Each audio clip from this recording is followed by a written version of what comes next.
ഇന്ന് നിങ്ങളെ പരിചയപ്പെടുത്താൻ പോകുന്ന 8000 രൂപ റേഞ്ച് മേടിക്കാൻ പറ്റുന്ന ഒരു ഓഫ്ലൈൻ ഫോണിനെ കുറിച്ചാണ്. അതായത് ഓഫ്ലൈൻ ഷോപ്പിലേക്ക് പോയി മേടിക്കാൻ പറ്റുന്ന ഒരു വിവോയുടെ ഫോണാണ്. ഇതിനെപ്പറ്റി പറയുകയാണെങ്കിൽ ഇത് Y18 എന്ന് പറയുന്ന വിവോയുടെ ഏറ്റവും ലേറ്റസ്റ്റ് ആയിട്ടുള്ള ഒരു മോഡൽ തന്നെയാണ്.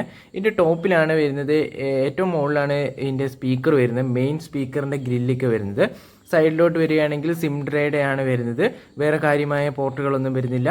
അടിയിലോട്ട് വരികയാണെങ്കിൽ മൈക്ക്, അതുപോലെ തന്നെ സി പോർട്ടാണ് പിന്നെ വരുന്നത്. 3.5mm ഓഡിയോ ജാക്ക്, സൈഡിൽ പവർ ബട്ടൺ, ഓളിയൻ റോക്കോസിക്കാണ്. ഈ ഒരു ഡിസൈനിലാണ് ഈ ഒരു ഫോൺ വരുന്നത്. ഇത് രണ്ട് മോഡലുകൾ വരുന്നുണ്ട്, Y18, Y18E എന്നിങ്ങനെ രണ്ട് മോഡലാണ്. അതുപോലെ തന്നെ ഇത് രണ്ട് കളറിലുണ്ട്, സ്പേസ് ഗ്രീൻ, ജെം ഗ്രീൻ എന്നിങ്ങനെ രണ്ട് കളറിലുണ്ട്. ഇത് ബേസിക്കലി ഒരു ജസ്റ്റ് ഒരു ഫോൺ യൂസ് എന്ന രീതിയിലാണ് ഇത് ഇറക്കിയിരിക്കുന്നത്. അതായത് ചെറിയ കുട്ടികൾക്കോ അല്ലെങ്കിൽ പ്രായമായവർക്കൊക്കെ മേടിച്ചു കൊടുക്കാൻ പറ്റിയ ഒരു ഫോൺ എന്ന രീതിയിലാണ് വിവോ ഇതിനെ ഇറക്കിയിരിക്കുന്നത്. ഹൈ പെർഫോമൻസ് ഫോണായിട്ടൊന്നുമല്ല, എന്നിരുന്നാലും ഇതിൽ അത്യാവശ്യം പെർഫോമൻസ് തരുന്നുണ്ട്. 6.56 ഇഞ്ച് വരുന്ന HD+ IPS LCD ഡിസ്പ്ലേ തരുന്നുണ്ട്. 90 Hz റിഫ്രഷ് റേറ്റ് വരുന്നുണ്ട്. 840 നിറ്റ്സിൻ്റെ HBM ബ്രൈറ്റ്നസ് വരുന്നുണ്ട്. അതുപോലെ 8.4mm തിക്നെസ്സും 185 ഗ്രാം ഭാരവും വരുന്നുണ്ട്. ഈ ഒരു ഫോണിൻ്റെ ബിൽഡ് നോക്കുകയാണെങ്കിൽ ഫുള്ളി പ്ലാസ്റ്റിക് ബിൽഡ് തന്നെയാണ്. നമുക്ക് ബാക്കിൽ നിന്ന് പ്ലാസ്റ്റിക് ബിൽഡാണെന്ന് തോന്നിയില്ലെങ്കിൽ ഇത് ശരിക്കും പ്ലാസ്റ്റിക് ബിൽഡ് തന്നെയാണ് വരുന്നത്. IP54 ഡസ്റ്റ് സ്പ്ലാഷ് റെസിസ്റ്റൻ്റ് തന്നിട്ടുണ്ട്.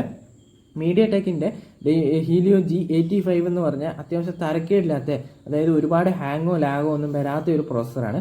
ഒരു 8000 രൂപ റേഞ്ചിൽ കൊടുക്കാവുന്ന ഏറ്റവും നല്ല പ്രോസസ്സർ തന്നെയാണ് കൊടുത്തിരിക്കുന്നത്. അതുപോലെ മാലി G52MC എന്ന് പറയുന്ന GPU, അതുപോലെ ട്രിപ്പിൾ കാർഡ് സ്ലോട്ട്, 4G ഫോണാണ് വന്നിരിക്കുന്നത്. ക്യാമറയെ പറ്റി പറയുകയാണെങ്കിൽ Y18 വരുന്ന 50+0.8 MB ഓക്സിലറി ലെൻസും, അതുപോലെ Y18E വരികയാണെങ്കിൽ 13+0.8 MB ഓക്സിലറി ലെൻസുമാണ് വരുന്നത്. 50 MB 13 MB ക്യാമറയാണ് വരുന്നത്. Y18E ഫ്രണ്ട് ക്യാമറ വരുന്നത് 5 MB സെൽഫി ക്യാമറയും, Y18 വരുന്നത് 8 MB സെൽഫി ക്യാമറയാണ്. ഈ ഒരു ക്യാമറയിലുള്ള വ്യത്യാസം, അതുപോലെ തന്നെ Y18E ഫിംഗർ പ്രിൻ്റ് ഉണ്ടായിരിക്കില്ല, Y18 നമുക്ക് സൈഡിൽ ഫിംഗർ പ്രിൻ്റ് ഉണ്ടായിരിക്കും. ഈ ഒരു വ്യത്യാസം മാത്രമാണ് ഈ Y18ഉം Y18E എന്ന് പറയുന്ന രണ്ട് മോഡലായിട്ടുള്ളത്. ഇതിന് ഏകദേശം പ്രൈസിൽ 1000 രൂപയുടെ വ്യത്യാസമേ വരുന്നുള്ളൂ. അപ്പോൾ 1000 രൂപ കൊടുത്ത് എപ്പോഴും Y18 എടുക്കുന്നതാണ് നല്ലത്. 5000 mAh ബാറ്ററിയും 15 വാട്ടിൻ്റെ ഫാസ്റ്റ് ചാർജിങ് സപ്പോർട്ടും വരുന്നുണ്ട്. ബോക്സിനുള്ളിൽ കേബിൾ മാത്രമേ ഉള്ളൂ. ബോക്സ് സൈസ് ചെറുതാണ്. അഡാപ്റ്റർ നമ്മൾ സെപ്പറേറ്റ് ആയിട്ട് മേടിക്കണം. ഏകദേശം ഒറിജിനൽ അഡാപ്റ്ററിന് ഏകദേശം 650-700 രൂപ റേഞ്ചിലാണ് വരുന്നത്. എന്നിരുന്നാലും വളരെ നല്ലത് തന്നെയാണ്. കാരണം ആ ഒരു 8000 രൂപ റേഞ്ചിൽ ഫിംഗർ പ്രിൻ്റ് കിട്ടുന്നുണ്ട്, 50 MB ക്യാമറ, അത്യാവശ്യം fast charging, type C port അതെല്ലാം കിട്ടുന്നുണ്ട്, G85 പ്രോസസ്സർ.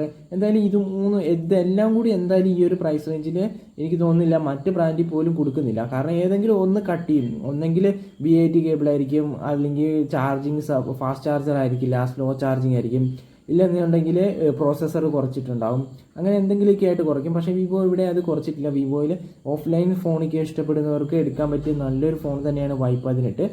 4G സപ്പോർട്ടിംഗ് ആണ് വരുന്നത്, 5G സപ്പോർട്ടിംഗ് ഒന്നും വരുന്നില്ല. എന്നിരുന്നാലും വളരെ നല്ലൊരു ഫോൺ തന്നെയാണ്. അപ്പോൾ നിങ്ങൾക്ക് വീഡിയോ ഇഷ്ടപ്പെട്ടെങ്കിൽ വീഡിയോ ലൈക്ക് ചെയ്യുക, ചാനൽ സബ്സ്ക്രൈബ് ചെയ്യുക, പുതിയൊരു വീഡിയോ ആയിട്ട് കണ്ടുപിട്ടുന്നതായിരിക്കും. ബൈ.